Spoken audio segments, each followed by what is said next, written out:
What's up, everybody? Welcome to Kinda Funny Games Daily for Thursday, September 28th, 2017. I'm one of your hosts, Greg Miller, alongside Don't Touch His Knee, Gary Whitta. Hello. Hey, Gary, how are I'm you? wearing shorts today as well, so it's quite a high-risk venture for me to be in this close proximity to you with exposed knees. Well, I don't have the Well, reach. that's the thing. I you know what insisted mean? on how more This than is how an it's arm's gotta- length. This is how it's got to be. Yeah. How have you been, sir? I've been great. I've been keeping busy, Yeah. doing some fun projects. The book that we were just talking about Yeah, is well- out on Tuesday. Excited about that. Star Wars from a certain point of view, out on Tuesday, a book you worked on. Yes. You have a bunch of Star Wars. You have a Star Wars story in there. Yes, I do. Because what's the elevator pitch for the book? It's behind 40, the scenes, 40, right? 40 stories from more than 40 different authors, retelling the story of the original Star Wars film from the point of view of background characters that you saw in the movie but didn't necessarily think about. That's such a great idea. Yeah. That's so It's really awesome. fun. So it's like you get to go back and kind of relive scenes from the movie, but maybe with like a different perspective because it's how someone else viewed what was happening in that scene. That's rad. It's That's really cool. really yeah. cool. And some of them are kind of dark and serious and, you know, emotional. Others are really funny and silly. Like it's all over the map. I mean, you talked about this in the morning show today, available at youtube.com/kindafunny. But how did you get to pick? Did you get to pitch? How did you get your story? They came to me because I obviously have an association with Star Wars through Rogue One and Rebels, and He wrote Rogue One. Co-wrote, one of the writers. No, I thought you said you starred, filmed, and wrote it. Wasn't that you? I was in it, right? Yeah, and then they cut my scene out. Oh, bastards! Sons of bitches. I looked so good too. I was an X-wing pilot. I had the whole gear on. Yeah. I was like striding across the runway at Yavin, the Yavin base, and they cut me out. Those sons of bitches. No respect. These people at Disney, respect they at don't all. care. But they came to me and said, because there's a lot of writers in this book that have worked in, mostly as kind of Star Wars literature writers, the novels. But then they came to me as well and said, "Do you want to do a little story?" And I said, "Yeah." And because of my association with Rogue One, they wanted me to do something that was kind of Rogue One related. So I got to do the story that bridges the gap between the final frame of Rogue One and the very first frame of A New Hope. That's awesome. Because it's not completely contiguous. There's like a little gap in the middle, and that story fills in the gap, and it's fun. That's super cool. Now, of course, before Rogue One, before a certain point of view, before Book of Eli, you reviewed video games. I did. I had a whole career in video games before I moved into screenwriting. I was editor-in-chief of PC Gamer magazine, originally in the UK, and then came over here. This is what brought me over to the US from the UK in 96. I became the editor-in-chief of the American edition of PC Gamer. So are you ready to dust off those gaming chops and do Kinda Funny Games Daily? Well, I stopped writing about games, but I still work, now kind of more on the development side, on the narrative side, and I still play them all the time. Like to distraction, I play everything. I have all the consoles and a very nice PC at home, so I try to keep abreast of everything that's happening. Having said that, you will now pitch me a bunch of stuff I've never heard of, I'm sure. Well, that's because this is Kinda Funny Games Daily. Each and every weekday on a variety of platforms, we run you through the nerdy video game news you need to know about before giving you perspective, answering your questions, and having a good old time. If you like that, you can watch live as we record it on twitch.tv/kindafunnygames. But remember, we don't look at the chat. To interact with us live, you need to go to kindafunny.com/you're wrong. Tell us what we're screwing up as we screw it up, dates, stuff like that. Then at the end of the show, we read those comments, set the record straight, so that everybody over on youtube.com/kindafunnygames and podcast services around the globe get the perfect show. For now, Gary, let's begin the show with what is and forever will be the Roper Report. Time for some news! 3 items on the Roper Report. A baker's dozen? Thank you, Kevin. Number 1, Gary, the Red Dead Redemption 2 trailer has hit. I haven't seen it, but I knew it was coming. Yeah. I'm sure the very first thing that I do once I get away from here will be to watch it. I'm very excited. It looks Red Dead awesome. Redemption is one of the truly great games. 100%. One of the all-time classic games. Yeah. And so we all wanted more. And so what has the trailer shown? Do we know anything? Did the trailer shed any light on anything? A whole bunch of stuff. Okay. It basically confirms that the Red Dead Redemption 2 is a prequel. Okay. It is a new character, and Rockstar officially describes it as Red Dead Redemption 2, the story of outlaw Arthur Morgan and the Van der Linde gang. Now that's Dutch's gang from the first game. So it's not Marsden anymore, but No. but there's some crossover. Exactly. Okay. So it's the Van der Linde gang as they rob, fight, and steal their way across a vast and rugged heart of America in order to survive. Coming spring 2018 to PlayStation 4 and Xbox One systems. Can't wait. I can't either. So yeah, the Van der Linde gang is Dutch's gang. You remember Dutch's gang from the first one because that's the gang Marsden was in, left. They all came after him at the end there and then that all ended the way it ended. You get a younger version of Dutch in this trailer. Right. But no sign of And John do you play yet. just the one? You play just the one character? We don't know. It's one of those that right now we know that it's the story of outlaw Arthur Morgan and Because the game. one of the things that Rockstar has done narratively over the years that I think is really interesting is they will surprise you. Like, I remember L.A. Noire, you like 2/3 of the way through the game, you were suddenly playing, now you were playing a different character. And, Red Dead, I guess, spoilers. If you haven't played it, it's your Red Dead problem. right now, man. It's on Later you. on, the game does that weird kind of time travel Right. thing where now Pick up you're a as his different son. character Yeah. again, you play his son. Yeah. So I'm expecting them to, these games are just, I still have, like, some of my favorite all-time video game memories are from Red Dead Redemption. So Yeah. I really can't wait for I can't wait to see it more. back in the world. When you see it, it looks gorgeous. Next gen, right? Because Yeah. it's a whole other new platform. Exactly. I'm very They're gonna be excited. getting all the juice out of that berry, if you know what I'm saying. This is way too early to know, but do you think these will be optimized for Pro and X? Oh, yeah, 100%. You'll get the super 4K versions of I these bet games? so, yeah. And I wouldn't be surprised if that's the one that really pushes And me. maybe 10, 15 years of PC version. When they Exactly, right? Because right. they are always very, very late with 20 those. years, you'll get a Switch version for some reason. Everybody will be like, okay, that's something that happened. Where are you right now with the PlayStation 4 Pro and the Xbox One X? I don't have a PlayStation 4 Pro because it seemed like, because I don't have a 4K TV. Yeah, me neither. So a lot of the benefits of having it would be lost on me. Yeah. I probably will get a 4K TV at some point. I did order a 1X. Okay. So that might be because I'm interested in I'm interested obviously in the Blu-rays and the movies and when you go to the store and look at a 4K TV, it's pretty good. It's beautiful. And I like the idea of playing games that are kind of closer to the experience I can have on my fully loaded PC, but in the living room and on a nice, easy to use system. The way games were meant to be played. You've never really been a PC guy, have you? Never have been, never will be. All right, I'm sticking with consoles till they're dead, and it won't be long now. Philip Price writes into kindafunny.com/KFGD just like you can to get your questions answered and says, "Hey there, Greg and Gary." And then he says, "Greg, please yell the next part." Red Dead Redemption 2 finally has a release window. Thanks. After years of waiting, we're finally getting the bow and arrow we've all been asking for. What other new features do you think will be added? Will there be an online mode mirroring GTA 5 Online? Will we still be able to shoot and skin our own horse? How excited are you guys for this game? And what do you think the likelihood of them hitting the spring 2018 window is? Starting at the end, spring 2018. This is a window, and they like to be very breezy with these windows. I bet they hit it, and I bet they hit it way at the end. And even if they don't, Rockstar can do what they want. It's not like they're going to run out of cash if they don't get a new game out quickly. They're swimming in cash.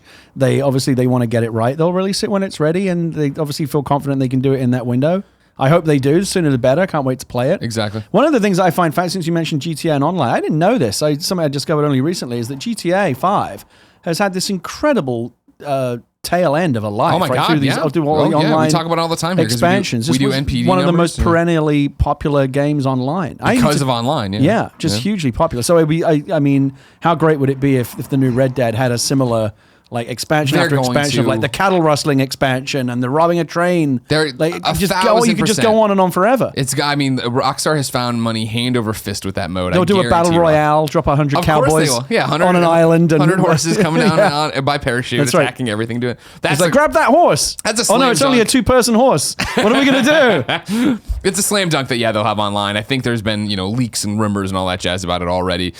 He talks about the bow and arrow. There's a bow and arrow hunting in the trailer. That's giving you that. Yeah, I'm stuff. excited to see it. Other new features and stuff that I'm looking for, I don't want to know. I don't think this is one of those ones you almost kind of want to maintain the radio out. silence and just be surprised. Exactly, right? exactly. I will watch this trailer, but after that, I think I may go on blackout and just wait for the game. Well, that would be the hope with the run up to spring, right? Is that's not a lot of time in terms of video game marketing. So hopefully, we're not going to see a million trailers. We're not going to get weeks and weeks of coverage on your IGNs, your GameStop. And I think Rockstar have traditionally been pretty good about that. Like they don't give away.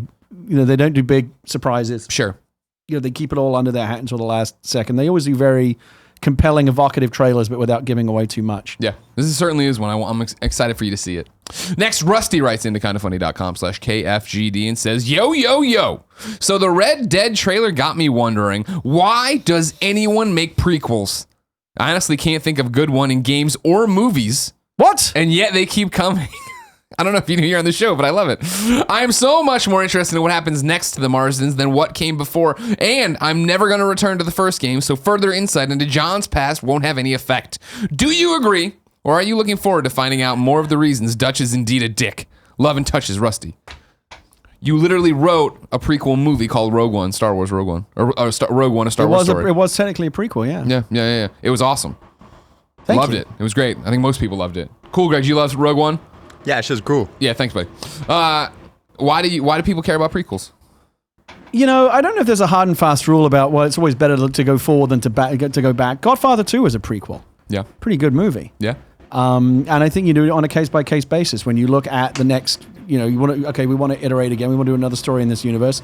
Do we go forward or back? It's different strokes. You know, like, for example, I personally, as a fan, might have preferred it if for the new Star Trek, they had gone forward a generation instead of filling in more of the, you know, the pre-next generation timeline. Yeah. Doesn't mean the show's better or worse. It's just my personal taste. So I don't know if there's a hard and fast rule. I think you look at, you know, what's the most interesting part of the story to do next? Fill in a bit of backstory or go forward? Really depends on what the game is. And I have enough faith in the guys at Rockstar to trust that they've made the right decision. I think Rusty's getting too hung up on it. I'm so much more interested in what happens next to the Marsdens than looking at John's past. I don't think this game's about John at all. No, this seems like more of an offshoot. This is a story involving Arthur Morgan and then involving... It seems like when you said prequel, I instantly went, what, are they going to do, like young John Marsden or something? Yeah, we yeah. already touched on some of that in the last game. Yeah. So this feels like a prequel only in the sense that it's the calendar year is lower. Yeah. It's more... It involves Dutch's but gang, so there'll be a crossover there. You're going to see John, but I think we're going to get to see John be a bad guy. We're going to see this gang be a bunch of bad guys. I don't think it's going to be so much in terms of, like, this is how John Marsden became John Marsden. In the trailer, Arthur Morgan, the guy we're playing as, apparently, looks super bad. He's a member. He's, I would assume, a low member of this gang doing not all gangy prequels things. are origin stories. There's a difference. There's two different things. I mean, all origin stories are prequels, but not all prequels are origin stories. Sure. And I think you will have crossover there, but I don't think you need to get hung up on it being focused around John or the Marsdens or anything to that effect. I think Arthur Morgan's story. By the time the game comes out, you're just gonna be like, gimme. You're not gonna be worrying about this stuff. It'll be interesting. You talked about, are they going to switch perspectives? Obviously, they are talking about Arthur Morgan. Maybe they're going to throw you a curveball down the road. I know the first key art they released when they were doing Red Dead Redemption 2 was Dutch's gang, all them. Yeah, and there guys. was people talking about they were maybe going to do like a good, the bad, and the ugly approach, where maybe you would get to play all of these characters, which was intriguing. But I don't know if that's what they're doing. And Rockstar always throw you a curveball somewhere in the story. And that's the thing of, like, right now we just know Arthur. We'll see what goes on from there. But and I think because GTA 5 established that gimmick of you're bouncing around three different characters that they could maybe and apply correct me that. if I'm wrong, when they the first trailer where we all thought Michael was Tommy Vercetti, it was all from Michael's perspective. It was all him talking. I don't think that at that point we knew it was three different characters. So this could be the exact same situation. Who knows? Again, I almost don't want to know. So it surprised me. That'd when be the game awesome comes if out. we got the game and then find all that stuff out. Number 2, Gary.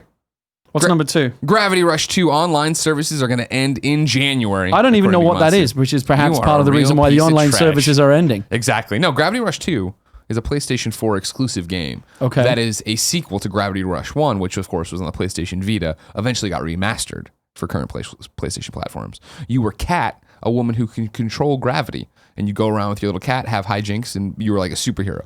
I somehow missed it. It was when Gravity Rush 2 came out on PlayStation 4 last year. So it's basically going to have a year of this, of having their online servers on. It was one of those, it found an audience, people were into it, but So ending online services is a symptom of a moribund game, right? Let me read. So anyways, January 18th, 9 p.m. Pacific time, our time, in 2018, they'll cut it off, and that's basically a year since the release. It'll be January 19th, obviously, as you roll forward with time zones. The following features will be inaccessible following the service termination: sending and receiving challenges, viewing the rankings, sending and receiving treasure hunts, sending, receiving, and reviewing photo ghosts, obtaining dusty tokens, as well as its rewards. Now, obviously, the first thing I got concerned about was trophies. There's no online trophies to this. You like your trophies, I don't fucking you? love my like trophies. Just so like in on the trophies. You have a kid and like that's your trophy, but the my trophies are like your my children. trophies. Yeah, exactly. But what the dusty tokens are used for is to unlock outfits in the game. So from today until the service ends, Sony has implemented a dusty token acquisition increase event, which will increase the amount of dusty tokens you can obtain by playing online, allowing you to obtain the costumes, talisman, and the other rewards that will no longer be available when the service ends. Gravity Rush 2 launched on PlayStation 4. Such a surprising result that the sequel to a PS Vita game wouldn't be a massive hit. January 19th in Japan, January 20th in America and the UK. You can go to hell with that. Is the Vita still going? Yeah. It's kind of, but it's like it's on life support, isn't it? It's like is it kinder to just pull the plug? No, well, I mean, like whatever. But put the games out there. We got an Undertale. You get all these weird Japan games because the thing is, people still play it in Japan. But can I still go to a store and buy a Vita? Kind of, sort of. Are they still manufacturing them? No. I find Sony is fascinating. Like they kept mini disc and digital audio tape going like long after there was no interest in them. But they to the bitter end, they will keep making things. American store and just pick up a Vita easy. In Japan, you could. But here in America, no. You'd have to go. So it's more popular in Japan than it is here? You know how mobile gaming, handheld gaming is so popular over there.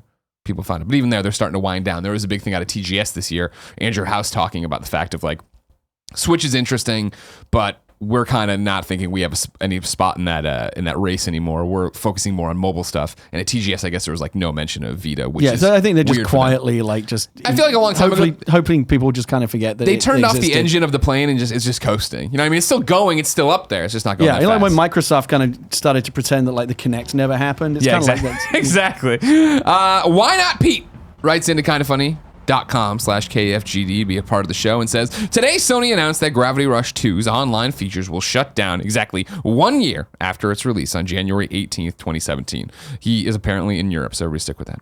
This will disable leaderboards and a whole bunch of other stuff. This move seems a bit hasty on Sony's part. Gravity Rush 2 will inevitably become a free PlayStation Plus title at some point, and it's a shame we might not get the opportunity to experience those features when it happens. What are your thoughts on this situation and shuttering online services in general? How long should developers feel obligated to support online features, and what are the factors that influence this decision? Thank you for your time. Why not, Pete? I think it's hasty at all. They're seeing the numbers, I'm sure, and that there was this ramp up in January of last year where people, or this year, I keep saying last year because I'm thinking 2018, January of this year where people were really using it, and then it's been just down and down and down. And like, how many people are currently on there using it? I don't think you can hold on about, PlayStation Plus is eventually going to get it. Yeah, at some point, obviously, the numbers don't make sense. But I always feel bad when something like this happens. Like, for the small handful, how many people are left that are really into that game? It's really sad. Like, it's going to get taken away from them, and they won't have that little connection anymore. This happens a lot when... not so much anymore because we're kind of past that. But remember when there was like a huge flood of like online MMOs after World of Warcraft? They were all trying to like cash in on the World of Warcraft, and none of them really manage that same level of success. And some games get to the point where they just turn them off. Yeah. And for people that have invested a lot into that game, the whole idea of like someone flips a switch and that whole world, that whole other universe just evaporates out of existence. I mean, your hours it's kind of sad. Yeah. I remember somebody wrote a story years ago about the last hours of Asheron's Call. Do you remember Asheron's Call? No. It was like a Microsoft attempt to do a World of Warcraft type game, and it never really achieved big success. And they got to the point like, it's throwing good money after bad to keep it going. And so they said, at a certain date, at 11:59 p.m. on whatever date it was, this universe is just going to go away. It's just going to blink out of existence. And everyone kind of in the player base got together and had like a big celebration. And it was like, it's something kind of bittersweet. I mean, I think about it, the idea that people that live in these other worlds, but those worlds can go away. I fell in love, years ago and still love it, but just don't play it, is with DC Universe Online. And right. Is that still going? Yep, that's still going. And when inevitably that does get the plug pulled. But that's the thing, when it's not like Destiny or Warcraft where you can be a reasonable expectation it's going to go on for like several years at least. Yeah. I wonder if you're constantly looking over your shoulder when you play those games, wondering like, are they like, I've got so much invested in this game, but they could just pull the plug one day. Right. Yeah, I mean, what are the factors? Why not? Pete asks. It's all about money, right? Like, I mean, for Gravity Rush 2, it costs Sony money. And this is why when you buy a game these days, you don't read the small print, but they all say something like, "We have no obligation to provide online features after a certain date," because if it's not cost effective to do so, they're not going to spend a fortune keeping an online infrastructure up for like a few hundred players. Because that might be as few as it is. I played it, and then Jen went through and like didn't platinum it, but like 100% of it basically in terms of her playthrough and doing all this stuff. You don't lose that much if you haven't played it. When it does inevitably come to PlayStation Plus for a free game, great. Hopefully it'd be interesting to see if they did it before, but I don't even know if there's any microtransaction incentive to get them in there, because that actually I think works against you. If you're like, hey, well, before we shut it off, everybody hears the features. Now the clock's ticking on people. Just get it out way after the fact. But it sounds like they've tried to come up with some ways to kind of transition out, right? Right, yeah. Right now, if you're worried about the costumes, go ahead and get in there and get it. But that's the end of that. Number 3, there's a Paul Walker-inspired Xbox One for Fast and Furious fans. What does that mean? You remember Paul Walker? Of course. Did you watch Fast and Furious? I've seen bits of them. I'm not like an aficionado or anything. I'll read you the story from Xbox Wire. Okay. It'll answer your questions. Okay. There are few movie franchises more successful than Fast and Furious. And to help commemorate that, Xbox has designed a custom Xbox One-esque console modeled after Paul Walker's first car from the Fast and the Furious. The unique console has the same bright green and blue design as the car used in the opening scene and in the first ever race between Vin Diesel and Paul Walker. The console is a true piece of memorabilia for not only fans of the movie franchise, but for Xbox fans as well, and is signed by some of Paul Walker's closest friends and castmates, including Vin Diesel, Tyrese, Cody Walker, and Paul Walker. Oh, so it's literally just one that they've made? This is not like a limited run of something? No. One fan will have the opportunity to own the custom console as it will be raffled off Sunday, October 1st, when Xbox is partnering with Reach Out Worldwide to host their third annual live stream charity event, Game for Paul. The event honors Paul Walker and his passion for people and spreading goodwill. All proceeds raised by the console auction will go directly back to ROWW, a disaster relief nonprofit founded by Paul Walker with the purpose of providing quick and efficient relief to those who need it most in the chaos of after a natural disaster. Raffle tickets can be purchased now at gameforpaul.com. So is this a Microsoft thing, or a fan did this, or a charity? It's officially Microsoft that did this here. We have a quote from Aaron Greenberg, right? Our Xbox family is so proud to play a very small part in remembering Paul's great career and work with ROWW. The team put a lot of thought into this custom console design, and we are thrilled to pay homage to Paul's unforgettable Fast and Furious character. So it's not an auction, it's a raffle. Yeah, yeah, exactly. I think you just go ahead and buy your ticket. Yeah, it's not like anybody has a chance. I'm not sure how much tickets are, but it's an interesting idea. For a good cause? Yeah, of course. Why not? Why not? Have you seen it? It sounds quite garish, the blue and the green. Oh, no, it is. No. I had seen it. It's funny. This popped on Xbox Wire today, and that's why it's in the news rundown. Over the weekend when we were in LA, I was on Reddit, and there's a photo of Vin Diesel with the console, and like the side by side with the car, because the car so they match the color scheme. Basically it had like it's a picture like a green car with this like tear of blue like paint on it, right? And that's what the console looks like. That's what the car looked like. And so it was one of those on Reddit. I was like, oh, that's interesting. I saw no information about gameforpaul.com, but that's what it turned out to be. Okay. So yeah. All right. I'm gonna go buy a ticket. I'm gonna try to win it for Tim Gettys, biggest Fast and Furious fan I know. Gary, Game for Paul's this weekend, but if I wanted to know what came to stores today in the mom and crop digital shops, where would I go? What? I feel like you've thrown it to me without any preparation. I was gonna point. Just read this. The official list of upcoming software across each and every platform is listed by the Kinda Funny Games Daily show hosts each and every weekday. I have no idea. Like, you got to prep me more. That's the fun part of it. No one expects you to come on the show and know it all. know anything. Danny O'Dwyer barely knows, and he just quit. So that's all you know. That's all I mean. You can't even do it. I'm beginning to understand why. All right. Out today, Blizzard has launched a Battle.net companion app for iOS and Android. The mobile app brings social features previously only on the desktop component of Battle.net to your smartphone and was announced in a blog post on the Blizzard news site. I got that from IGN if you want to head over there. Meanwhile, for games, lots of Switch stuff. Hold on to your asses. Astro Bears Party comes to Switch. What is that? I don't know. It's a game on Switch. There's it sounds like a game that should be on Switch. Astro Bears Party. Butcher comes to Switch. Binaries comes to Switch. Brave Dungeon and Dark Witch Story Combat comes to Switch. Burning Fight, one of the Neo Geo games, comes to Switch. Conga Master Party comes to Switch. I'm in on that. I got a code. Title alone. I got the thing today. Okay. I'm like, hey, review codes are available for this. And I watched the trailer. I'm like, yeah, all right. Are you doing the conga? Yeah. That's what it is? You taking these people around and conging around a room. And you've got like the Switch... You're leading the conga? I haven't done... Are you meant to be doing this in real life, or is it something that's happening in the game? No, you're not. It's not It's real not like life, a it's in the 1-2 game. switch kind of thing. No, it's not. Cool, Greg. Will you go to my desk and get me my Switch? We'll redeem the code here and we'll get some answers for you on Conga Master Party. Demo comes to Switch. Earth Atlantis comes to Switch. Firefighters Airport Fire Department comes to PlayStation 4. That sounds cool. That does sound cool. It looks like one of those like the Sim games, you know, not like the Sims, but like I'll check that out. Airport Sim or whatever, or Farming Simulator. It looks like that kind of box art for it. Fort Defense comes to PlayStation 4. Golf Story comes to Switch. Now that's the one that for me is the release of the week. Really? I'm most excited about. Have you seen a lot about it? Or I've seen bits about it. I just know that it's the kind like it combine. I like golf. Yeah, like, perfect. I was playing it right I like before golf. the show. I like JRPGs. Yeah. It combines. It's like the peanut butter and jelly game for me. No, totally. And it's out today, right? Out today. So I'm gonna get it. I'm super early in it. I'm hoping to have time to play before Gamescast. Andy played about an hour of it. He loves it, and then Klepik just put up a video. He's been streaming a lot of it. All right, He's super I'm gonna get it when so I go home. I'm safe to say I'm pretty sure everybody's gonna be fine. Hold on, I'm gonna quit here. That save and quit. It's my first time quitting. I don't want to blow my save up. You know what I mean?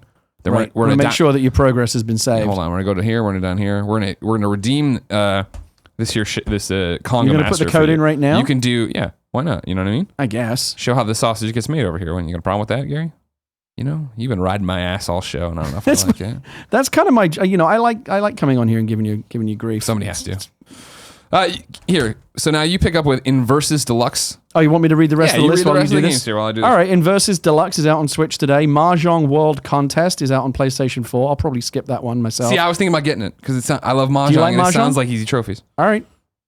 See, you're one of those players, aren't you? You'll buy a game just because it's easy trophies. Like all you care about is the end result. You just want the trophies. Earlier this year, Brian from YouTube.com/PS4 trophies. YouTube.com/PS4 trophies put up like the easiest platinum thing. Yeah. And there's like ones I went and bought like the top 5 for sure. Like just 30 minutes and it's platinum trophy. I'm like, sure, in. And then the people are double dipping and releasing the same game with different names. Amazing. That Mayo Taplin simulator. I'm all over it. But you don't care about Xbox achievements. No. You only care about PlayStation 4. You can only have trophies. one horse. All right. I don't like these people who are trying to do everything. Ninja Showdown, PlayStation 4, and it's the Showdown is spelled the same way you spell Samurai Showdown. So is it somehow related to that? I mean, I sincerely doubt it. I don't know. I think it's just probably trying Outcast, Second Contact, PS4. Is it Picross? Picross, yeah. S, Switch. Pankapoo, Switch. Physical Contact, Picture Place, Switch. Sparkle 2, Switch. Total War Warhammer 2 on PC. Last time I checked, that was like the top seller on Steam. And a lot of interest in that, Warhammer 2. And Tower of Babel. You haven't checked in a long time. It's got to be Switch. PUBG now, right? Now, look at that. Switch. One thing I got to say about Nintendo on the Switch, they are putting the games out. Yeah. Well, I don't think the question made it to the actual rundown of reader mail today, but somebody brought up the fact of like, there's so many gosh darn Switch games. Are they doing the exact same thing? The problem we have with Steam and PlayStation, Xbox One of just like and what you had on the littered. Wii, which was a lot of shovelware. Exactly. I mean, thank God these are real games at least. But I would say, for someone who remembers Nintendo consoles going way back. It's always the same story every launch, right? Not many games at launch, a handful of good Nintendo titles, which are often enough to justify getting the system, like the half a dozen like really truly great titles you get from Nintendo. Yeah. And then a lot of crappy ports and junk. So far, I would say I feel like Nintendo has broken that a little bit, and there's a lot of really good stuff on the Switch already. The thing about it right now is just the fact that they're embracing indies, right? And I think the majority of these are like Golf Story, a lot of good indie titles. Conga Master Party, as we slowly but even like the AAA stuff. I mean, Arms and Splatoon and Rabbids. Like, there's been a lot of good things. Obviously, Odyssey around the corner. Like, there's a lot of stuff to play on Switch right now. Yeah, no, the Switch is great. I love my Switch. I love carrying it. Big hit in our house. Yeah. Yeah. I mean, my kid loves it, right? Because a lot of the games are kid friendly. Yeah. And just to be able to pick it up, that was always the problem we had with it. It was nice to be able to pick up the controller. Yeah. But it was you could get maybe 10 feet before it would start shitting the bed. Yeah. With the Switch, obviously you can take it any place, and we went on vacation and brought it with us. I was gonna say, you travel a lot for work too when you're going. Not a whole lot, but we went to Hawaii on vacation, the whole family last year, and we took the Switch with us.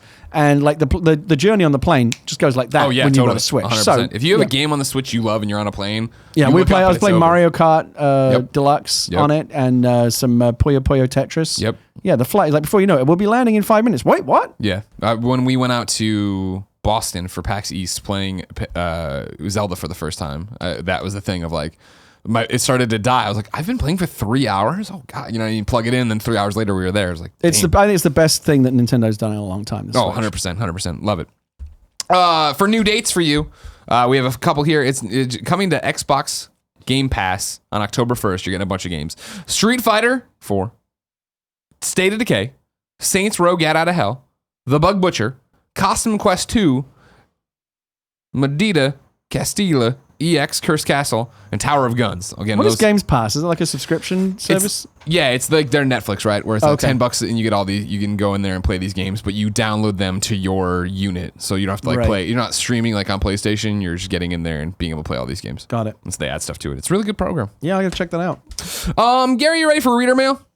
Yeah. I think so. I mean, I don't know. I never know what I'm ready for. You're ready for anything on this show. I wasn't ready for you to throw me that list, but I like to keep you on your toes. You know what I mean? You were in here with Nick doing the morning show. You brought all these crazy foods and stuff. Now it's time to work it off. I have you finally sing for my supper. First, though, I'm going to tell you. Reader Mail is brought to you by Leesa. Whether you're upgrading your home, your health, or your state of mind, there's one surprising item that belongs on your shopping list. Yep, a mattress. With over 10,000 5-star reviews, the Leesa mattress is in a league of its own when it comes to combining quality, innovation, and making a difference. The Leesa mattress is 100% American made and delivered compressed in a box to your door. It is thoughtfully crafted with high quality materials to create what Leesa calls their universal adaptive feel. Its 3 foam layers provide support, pressure relief, and cooling that adapts to all body shapes, sizes, and sleeping styles. The Leesa mattress is easily ordered online, shipped to you free. I carried it up the stairs here before Joey Noelle took it home. Joey Noelle's been using it. I didn't think it was that heavy. Joey Noelle's been using it. She's been sleeping really well. She comes in, she says she slept like an angel all the time. I don't ask all the time because it's creepy, I think, to ask your employees every day, how'd you sleep? Yeah. You know what I like mean? What position did you sleep Yeah, like in? doing this thing. How'd you go? Yeah. I don't want to invade her privacy, but I needed to know for the ad. So that's why I put the cameras in her room. For an extra $100 off, go to Leesa.com/kindafunny and enter the promo code kindafunny, all one word, to get that $100 off. That's Leesa, LEESA.com/kindafunny and enter the promo code kindafunny, all one word. So I won't say the company because I don't want to mess with your sponsorship. Please But don't. I did this. We've got an internet mattress. Yeah. And we're very happy with it. Yeah, me too. It's kind of crazy. The thing comes in a box and it's opens out and Yeah. folds into its natural shape, and Yeah. it's great. When Jen moved here and we went looking for mattresses, we went to a mattress store. Oh yeah, that's And I never was fun. like, this sucks, and this guy's creepy, and I'm like, let's just order it offline. I'm not Yeah. gonna do this. I don't want to do Yeah. that. So we did cut out the middleman. Conga Master Party is ready to go, Gary Okay, Whitta. let's check it out. Okay, so I'm gonna hand it over to you there. Oh, you're gonna give it to me? Are Yeah. these the Splatoon Joy-Cons? These They are the Splatoon luminous Joy-Cons. colors, yeah.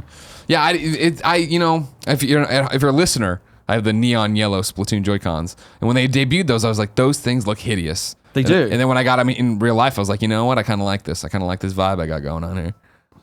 Gary's gonna try some Conga Master. While he warms that one up, It has a story. Select your Conga Master. Michael. Okay, I'm gonna be Michael. okay, be Michael. Kayla writes into kindafunny.com/KFGD just like you can and says, hey guys, just to follow up to Andrea writing in yesterday to say GameStop got 18 additional SNES classics. I work at Best Buy and we have 129. It sounds like Nintendo wasn't lying when they said they'd have more this time around. You were worried about this, right? What was this? The SNES Classic. Don't talk to me about it. It's a very sore point. But but Kayla and Andrea are trying to help you. Yesterday, Andrea said she had it from a source at GameStop that they were getting 18 additional units to the ones that were pre-ordered. Then Kayla says Best Buy has 129 additional units. So all I know is I went through the same hellscape that everyone else went through when it first came up for pre-order. Yeah? And you're following the Twitter accounts that are saying, the Walmart pre-orders just went up, and you get there, and by the time you get through whatever front end they have, oh, sorry, it's sold out. And I just failed over and over again. I tried very, very hard to get a Super NES Classic, and I couldn't do it, and I've given up. And quite Now they're trying to say you can just walk in and get one, Gary. They're trying to help are you. they saying that? That's what they're saying. Kayla is saying that. And when is it in the stores? I feel like that's something you should know. I should know that. I think it's out. No, it's not out yet, is it? I'm Googling. Don't do the kindafunny.com/you're wrong. We'll figure it out before we get in there. Because we have the one in the office they sent us. So it's out tomorrow. It's out tomorrow then. That makes sense. This is the thing, because you are disconnected. You do a good job of keeping it real to some extent. But the reality is now, you are living in a bit of a bubble where you don't have to know or worry about when the September 29th. Super Nintendo's coming out, because Nintendo will just send you one. You are the 1%. Well, I mean, we're covering the stuff. It's the Yes, job. I'm not saying there's not a valid you reason turned for your it. back I'm on just this saying you are life. insulated from a lot of the day-to-day Sure. struggles of being a video game consumer. The bigger problem, I think, is the fact that, in terms of, let's talk about this SNES Classic, why I don't know the release date off the top of my head, is that I'm just really not interested in it. You're not? Like, I knew Golf Story's release date because I really wanted to play that Right. game. If you're interested about it, you'll make it your business to know. I'll remember what's what. Red Dead's in spring. Why are you not interested in the Super NES Classic? I was a Sega kid. I grew up as a Sega boy, so I don't have any like affinity. You had a Genesis? Is that what you had? Oh yeah. I had the Master System. I had the Genesis. I had the Sega. Did you have a Sega CD? No, that was the one thing I couldn't. Do you have a 32X? No, the parents didn't pop for those things. I forget why. And I mean, you dodged a bullet, really. Yeah, of course. Yeah, but I didn't dodge it with the Game Gear. I didn't dodge it with the Saturn. Oh my goodness. And then that was the Saturn was the backbreaker where I was like, "You're dead Dreamcast? to me." Nope. I was like, "I'm done. You guys screwed me, and I won't buy So it." you quit playing Sega games right before they released the best console they ever made. Exactly.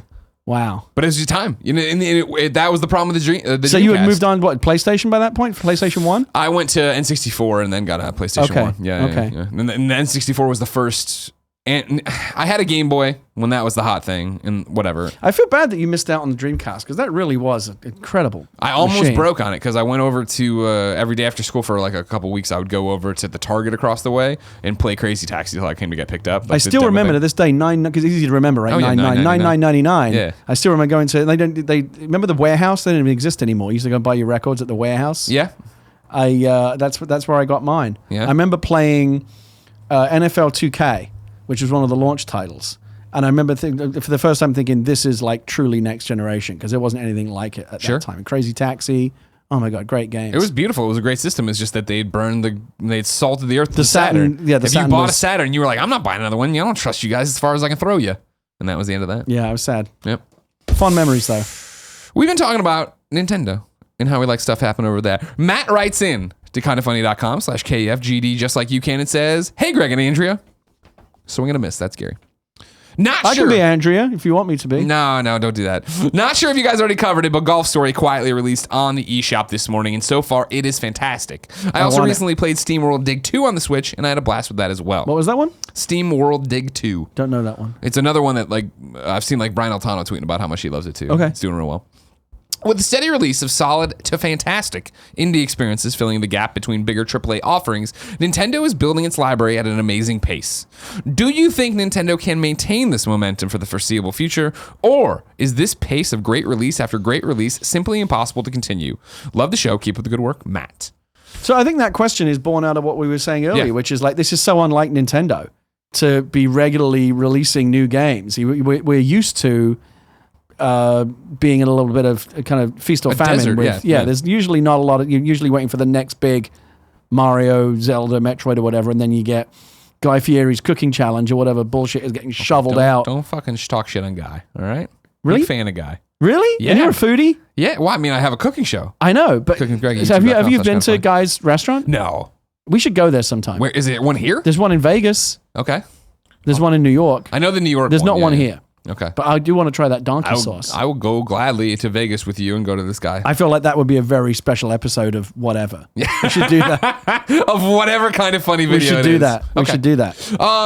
So do you think they can keep it up is the question? Who knows? They do. I mean, they're clearly doing something different, right? They've made a conscious effort to court indie developers. Yeah. Get games on the platform, and again, not just Shovel. I haven't looked at the ratings for every single game, but whether it's Shovel Knight or Cave Story or Binding of Isaac, these are the cream of the crop of indie titles that are coming to Switch. And the thing, I don't know if you're catching, is the fact that they're selling so well here. That fact that I think it was the Death Squared folks are they've released on every platform. They're like, this is the best selling. It's far and away better on Switch. Yeah. And it's happened with another game. I want to say Snake Pass, but I can't.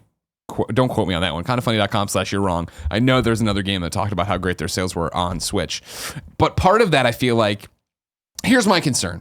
Part of those games selling so well and the attach rate being so great on Switch is the fact that, okay, cool, it's Thursday. Here's 4 or 5 new games. Here's 4 new games. This week, it's insane. There's 7 or 8 or 9 or some crazy amount of new Switch games out. Yeah. And so now we're getting to the part that, the library or the storefront is starting to get not cluttered in a bad way, but so full of games, I don't know if you'll see the same domination. Now, granted, Golf Story, and you're writing into me because, I want Golf Story, and people are tweeting me about Golf Story because they know I care about Golf Story.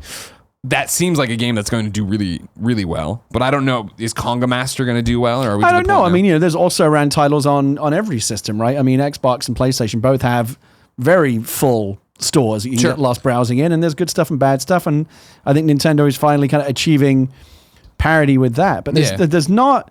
I don't know if there's a lot of what I would call shovelware on the Switch just yet. I mean, they're doing it the Neo Geo ports and all that kind of stuff is interesting. And if I was a Switch.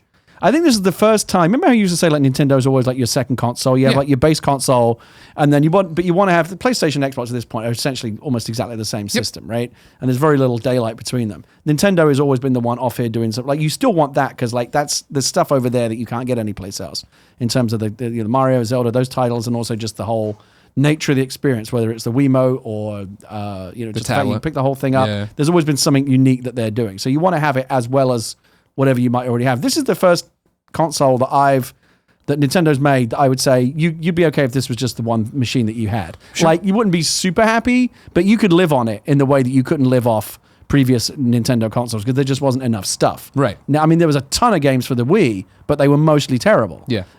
Here, I would say there's a lot of games for the Switch, and they're mostly good, which is a really... That's why I think someone's saying, can they sustain this? Because we're so not used to seeing this from Nintendo that we think it's some kind of fluke or an aberration. Maybe it's not. Maybe they finally got their shit together. I think they finally have their shit together, and I think the fact that for me, the success of games on the Switch isn't surprising because I remember the success of games on the Vita, and I know this sounds stupid, but it would be the thing. Drinkbox, the guys who did Severed, Guacamelee, they talked about they had to do GDC conferences and stuff of people like, why are you making Severed at the time exclusively for the Vita? And they were like, we look at our numbers, and sure, the Vita isn't 60 million units out there and you're getting 30 million sales, but the units that are out there, these people want to buy games and play games on it, so they're buying our games. Yeah, so the attach rate is high, and again, the only reason there aren't more sold right now is it's hard to get them. Sure. You walk into a store, you still can't find a Switch. Yeah, they'll eventually catch up.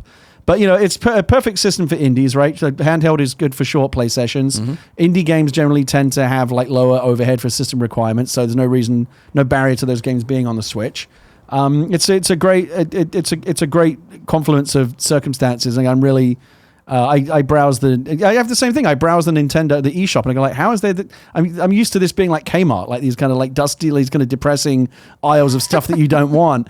But this is actually all really good stuff, and they curate it well as well. You go to their store, they always have here are our featured games of the week. Videos, and they're making an effort to kind of bring stuff to your attention. It's that thing where they're doing so many. They're doing stuff that the other units are doing, right? Or the other consoles are doing. But I do really appreciate the fact of when I turn, everything about the Switch is simple in a good and bad way. Very elegant UI. But you turn it on, there you go. What's new this week is right there. New weapons available, and it's what's new this week again, which is a weird one to do. But it's hey, they're bringing news to me right away. Whereas PlayStation, right? You start and you're on your games and you go to the live area, but it's just a million things. You go to their store, it's a million things. It's just. And because the two other consoles are all trying to, they're trying to be these multimedia boxes still, with Netflix and everything else that they're doing. Both of those UIs, I think, the PS4 crossbar and the Xbox UI, I think, are still kind of a nightmare to navigate and try and if you want to find your games, it's 3 button clicks away just to get to your games, because that is still just they've said we don't care about putting Netflix on it. We know you can already get that on 20 other boxes. This is just the games. Here are your games, basically, and it's easy to find them, and they're right there. And I bought one. I got a crazy big, 256 gigabyte memory card for it. Yeah, and we bought one game on the card because we knew what kids. I don't trust these little things to not, because they're tiny, right? They're so teeny. It's incredible how small they are. I didn't want my kid to lose them in the process of, because on the Wii with the discs, my kid plays with the games and always the games end up in the wrong boxes cases, and stuff. They're just out there upside when down. the game is this big and $60, I just don't trust those to not get lost. Yeah. So everything is downloaded. Digital, and then if you run out of space, you just delete something that you're not playing right now and re-download it if you want to. That's the come future. back That's to the way it. it is. It's great. It's I really can't say enough good things about the system. I love it. And I think that's the thing, is what Switch gets right is what PlayStation 4 got right too, and why I think they're both runaway successes is the fact of, cool, we're making a machine for gamers. This is a machine for you to play video games on. That'll be awesome. PlayStation's was, you remember in February of that year where they came out, this is PlayStation 4. It's basically a PC. It'll be easy to port your games to.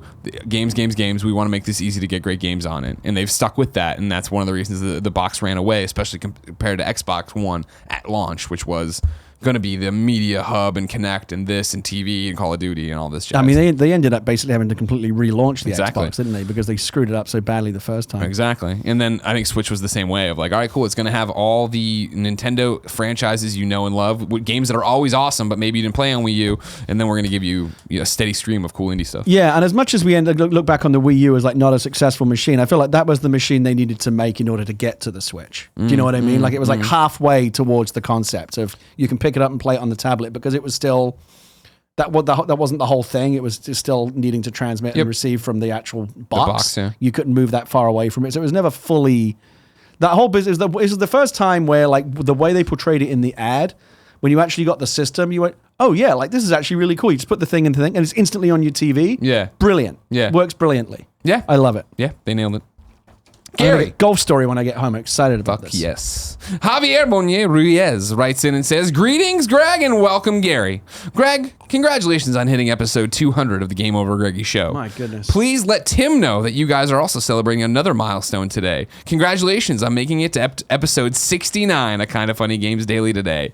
Hell yeah, cool, Greg. This is episode 69? Apparently, we don't number them. Well, I was sorry to not be on episode 200 of Gamer. I mean, I understand Max Land is obviously a much bigger name, so I understand, why I wouldn't make it onto the big show.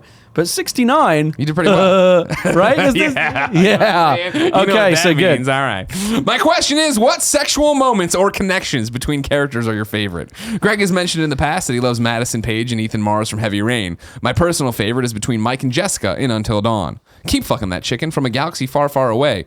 Javier. P.S. Thank you for Rogue One, Gary. It is my favorite Star Wars movie. Thank you. I just started playing Until Dawn recently. Really? I The first time? bought it ages ago, Yeah. and it did the thing that everyone does. I was so relieved to find out that it's not just me. They actually have a word for it in Japan. I can't remember the name now, but the practice of like buying books that you fully intend to read, but then they just sit on a pile. Sure. That applies to movies and Blu-rays, and I have so we many call it games. a pile of shame. Yeah, the pile. So I thought it was just me, but like this happens all the time. Oh, Like, we I all bought have piles games. of shame. Like I just literally started playing Everybody's Gone to the Rapture the other day. Like wow, I bought yeah. it ages ago. Yeah. And I just started playing Until Dawn. Once we get into October, I start to get into like a spooky mood and Yeah, I want to play I like scary that. stuff. I like that. So I like Until Dawn, but I didn't know there was like hookups and stuff. That's cool. Yeah. Oh, yeah. Well, going on through.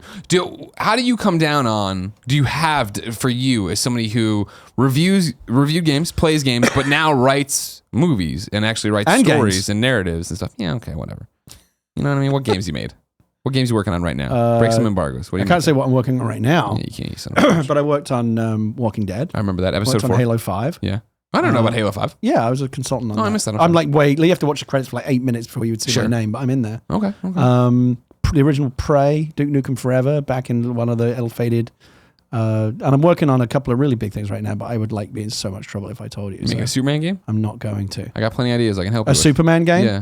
What the- Is one like flying through rings? Is that? I don't know. We're not going to talk about that.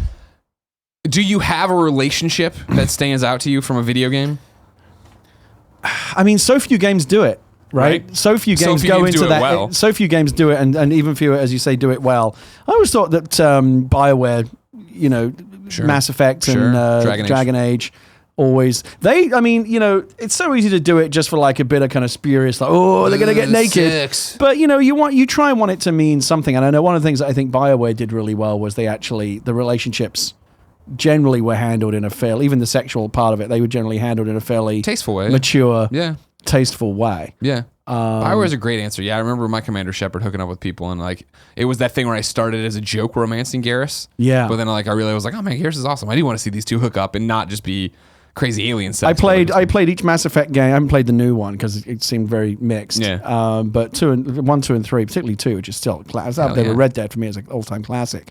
I would always do 2 playthroughs. I would do my core playthrough, which is like full Paragon all the way, and then I would do a kind of bespoke Renegade playthrough where I was an absolute dick to everyone course. except anyone that I thought Was might bangable. fuck me. Yeah. And I would be really nice to them. Regardless of gender or whatever, just Sure. like, Oh, I just I want know. like my chef All just wanted options my on the chef was table. like constantly horny all the time. Yeah. but like a dick to anyone that he felt like that wasn't on the table. Right. So it was a very politically incorrect way to play the game. But again, that's part of the fun of these games that you can role play. I was kind of like like the Ed Harris Westworld Oh, guy. nice, He was yeah. like trying to like break Game within the game. Like I Yeah, need yeah. more. This game no longer satisfies me. Your Mass Effect one's a great one. I always liked the relationship between Elena and Drake in Uncharted. I feel like Yes. the fact of I didn't like the constantly breaking up, getting back together thing, but spoilers. Uncharted 4 fixes that, and I like that. It's tough in video games because I think in some ways it's still kind of seen as a bit of an immature medium, and I mean Yeah. like immature, like emotionally, like it's still like Well, I mean, the problem we've run and so into it's hard to forever. do mature topics in a way that doesn't get people giggling. I think. Well, the other thing too is just like how do you do it and not have it have that uncanny valley thing, or have it not look right, because we're still figuring out models and textures and all these different things, and I think that's Yeah. a big part of sex or kissing or whatever, and that's why I think BioWare does do a really great job in the way of like they use clever cuts, they pan the camera, they do these different things. And even Javier here brings up the Madison Ethan stuff from Heavy Rain, and like I liked Madison Paige a lot in that game, and when he has sex with her, it was another one, if that's how you play it, this was of course how I played it. It was another one that was like Could you choose to have sex or not have sex? Yeah, like Okay. you didn't have to engage with her on that level and go down that rabbit hole with her. But I remember that one being good, but not. It was still borderline awkward at time, just because of like bodies don't move that way, and that's not how that's supposed to be. But it was also suspending my disbelief of that because the relationship I did enjoy and who they were. And who This didn't. is something where, again, I think indie games have brought a lot of value because, you know, the AAA games, I mean, even like you think of BioWare and those games do have love stories and sex scenes, but they're generally done in a fairly kind of Hollywood, you know, pat kind of way. Yeah. But I think of things like Life is Strange and Gone Home and games that deal with Gone Home does it so well, that right? deal with, Without like, ever showing anything. far more mature attitude towards relationships, and they deal with kind of like non-traditional relationships and things. You know, it's just stuff that makes you think a little bit more. Gary writes in to kindoffunny.com. Oh, another Gary? /KFGD. Yes. Or You can maybe see- I got like wasted and wrote in and forgot about it. No, it's Gary Tabret.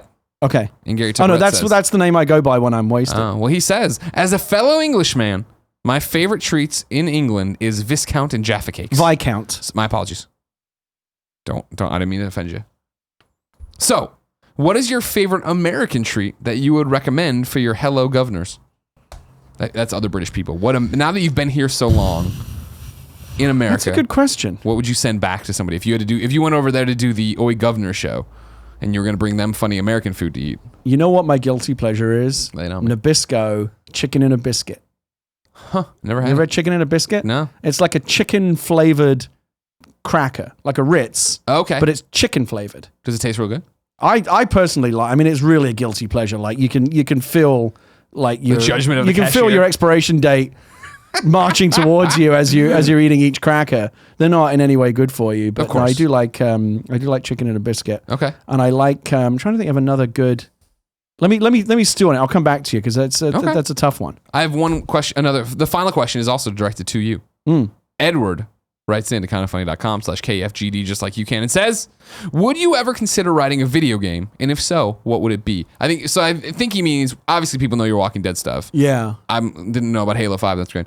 What game would you want to tackle? Is there a video game or a property you'd really want to get involved with and do stuff with? That's a good question as well, isn't it? I don't know. I mean, one of the things that's interesting about games right now is that they are so much more interested in telling good stories than they used to be. So the opportunities to kind of tell a good story in a video game are better than they ever were.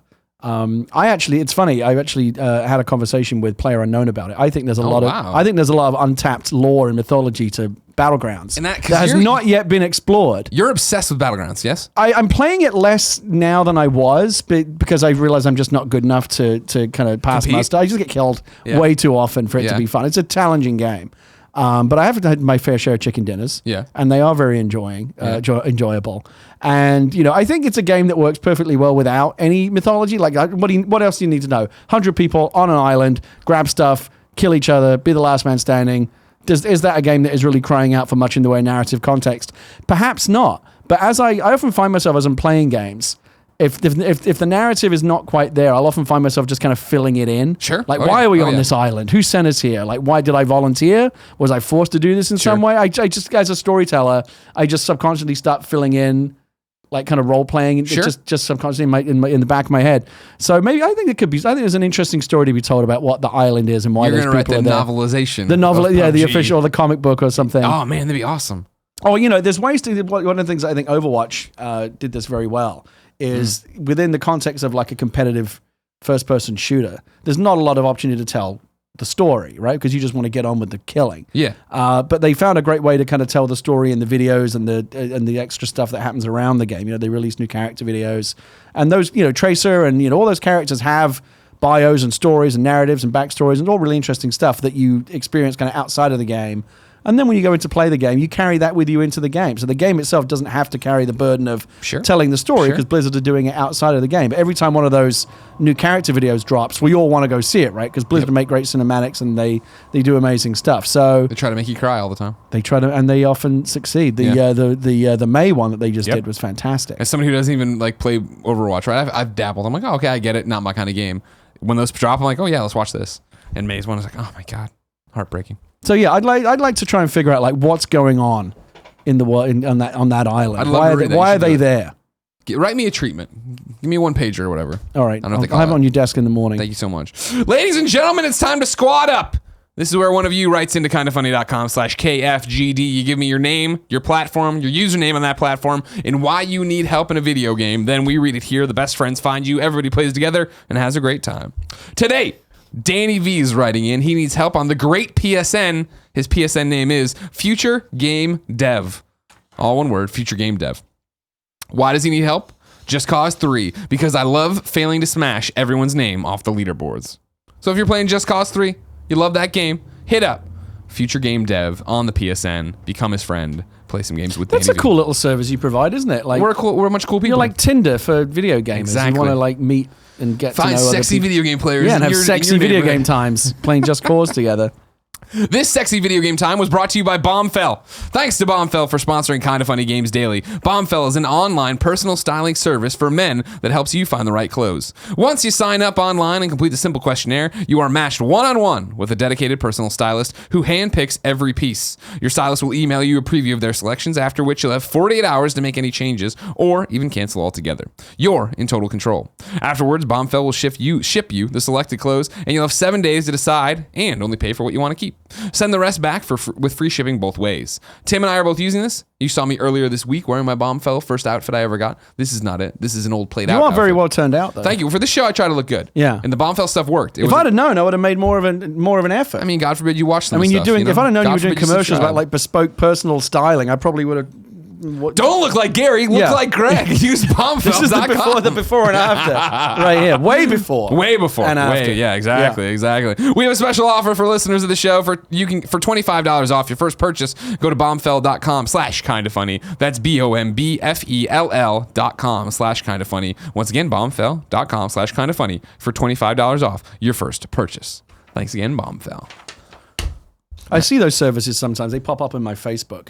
Yeah. I think they know. Facebook is probably algorithmically knows enough about me And you hate shopping. that I desperately need that kind of help.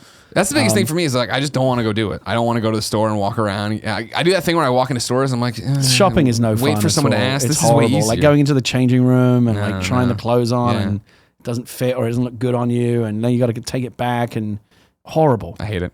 Bombfell. And we're not just saying the ad is over. I'm telling you, I use Bombfell and really like it. So what do they send you that you like? What do they send you? Like shirts and ties and Shirts, pants, they can do they can do like everything. Like you go through and you check what you want, and then they team you up with the personal stylist who asks you about like, what are you looking for? Da, da, da, and then they send you previews. I just got my new preview for next week of a new shirt they want to send and stuff. I'm like, yeah, all right, cool. I think as I get older and age into it, I might like to adopt a kind of like a tweedy English professor kind of look for me. You know what I mean? I know, like yeah. the tweed jacket with the elbow patches. exactly. And maybe get him grow a little A little facial hair. little chin beard out here, You and should do try this. to look, try to look kind of more I don't know, academic or something. Like I've done very well in this business by convincing people that I'm smarter than I actually am. Of course. And I feel like that might be the next step, is like, look the part. Yeah. Look kind of, thoughtful and like you can, but there's really nothing. No, not nothing at all. going on at all. You're thinking it's about just going home and empty, playing PUBG. golf story. Yeah. It's like-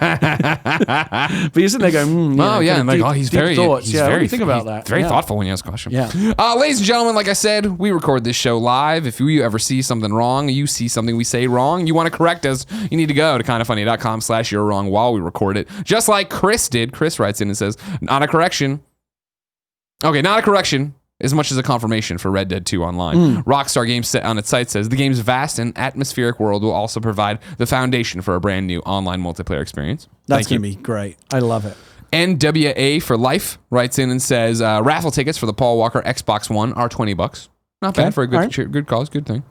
The neon yellow Joy-Cons were released for ARMS, not Splatoon, which got pink and green. There are Splatoon ones though, right? They're There just are, yeah, different? pink and green, pink and Yeah, green. that's right. That's right. NBZ writes in, says, hey, Greg and Gary. Greg said that, the same thing, Joy-Con. So this is live. This is stuff that's been happening on the show. This is Right. like live fact checking. We stole it. Do you watch sports stuff? like in general, or Yeah, like PCI. Or do you watch ESPN?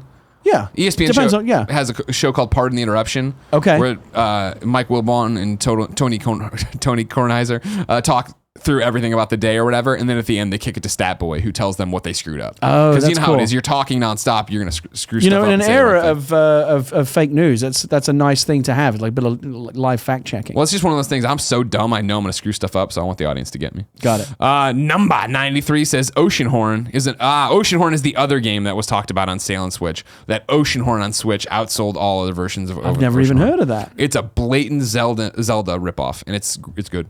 Okay. It's good. You should play it. Oh, okay. And then Capitalist Pig closes this out saying the teams behind Death Squared, Oceanhorn, and Wonder Boy all said Switch sales of their games have top sales from all other systems combined. So that's Switch, man. So that's a great, once you're able to kind of make that argument, that's just, you know, it's like a snowball, right? It's going to, more developers will go, great. If you're having it successful, we'll put some resources into making Switch games. It's one of those things. I want people to do that. I want developers to come to the Switch and bring their stuff, but I wonder if that window gets smaller and smaller as the store fills with games. You know what I mean? Maybe. Because then there's more to play, so there's more choice. Why would I just buy everything? Well, I mean, that's one way you can go. That is one way to go. Just buy everything. That's a good one. That's a good one. Buy this book, Star Wars from a Certain Point of View, featuring Gary Whitta's story. Out on Tuesday. What's the Tuesday? That's fine. It really is good, and like I said, I'm only 1/40th of it, so you know it's not like I'm not going out on a limb saying like I think you'll really like this book, even if you hate my story. There's 39 others that you have a good chance to enjoy. Okay, good. But people, you know, the press copies have been out there and starting to see like the first reactions, and people seem to really like the story. I haven't seen anyone say like, "Oh, this story is bad." People really like it. All right, it's good. Gary, thank you for coming by. Thank you for having me. I should come back more. I live in the neighborhood. You should totally. I should come by more often. Yeah, but I feel like there's like I said, you have become harder and harder to get on this show. It's just because like this show's because easy. You are so popular. You want to be on Game Over Everybody Greggy. We do wants it once a piece week. I'm sorry that I have to book guests all the time. You know what I mean? I'm out into November booking right now. I'll take. Well, you know, I'm just happy to be here. I'll do whatever. You come on the morning show and this show whenever you want. Morning show is fun. That was good. Right? Talk about the issues of the day. Yeah. I'll come back. So Star Wars Rebels starts in a couple of weeks, and I think the second episode is the one that I wrote. Oh, nice. So I'll come back like around that time, and we can talk about that, and I'll do whatever else. Talk about internet mattresses and. Thank you very much. You can do all the ad reads. Ladies and gentlemen, tomorrow's host, Danny O'Dwyer, his final Kind of Funny Games Daily. You don't want to miss it. I have many a thing planned for Mr. Irish Cream. Also know, though, that this is Kind of Funny Games Daily. Each and every weekday on a variety of platforms, we run you through the nerdy video game news you need to know about. We give you perspective, we answer your questions, and we have a good time. Be part of the show at kindoffunny.com/KFGD. If you're watching on Twitch, YouTube, or a podcast service you're listening on, thank you. Please subscribe, share, get out there. Go to the other platforms you don't use. Do it there. And if you're feeling really generous, head over to patreon.com/kindoffunnygames. Kick us a buck or two. You can do it once, never have to do it again. It's great, and it helps us. Until next time, it's been our pleasure to serve you. Thank you, Greg. Thank you.